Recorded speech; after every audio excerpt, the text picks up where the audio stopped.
Alejandra, pero me llaman Jocelyn. Y voy a hacer este programa, Star Famous.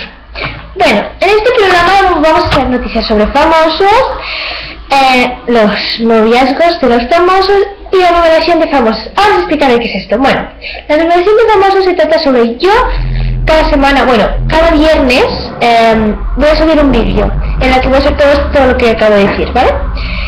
Y voy a decir también la lista de famosos, o sea, la numeración, en la que yo escojo un famoso y doy mi crítica y de paso la numeración de que yo le doy del 1 al 10.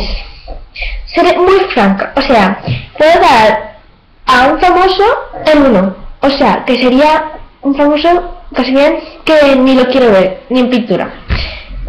Ya lo comprendéis. Y este será el programa de cada viernes. Y cada crítica tendrá su numeración. Y si queréis os podéis suscribir aquí abajo, ¿vale? Merci. Y también os quería comentar de que estos vídeos están dirigidos por mí sola y que están hechos aquí en España, en Barcelona. Yo soy de Barcelona, pero soy de otro país. Y me siento a escuchar. Veréis estos vídeos cada viernes. Hoy haré, o sea, hoy que es día 11 de junio, haré 2 vídeos porque ese será el comenzamiento, o sea, el inicio, y voy a hacer otro de todo lo que hago. O sea, adiós, y como dicen aquí en España, adiós.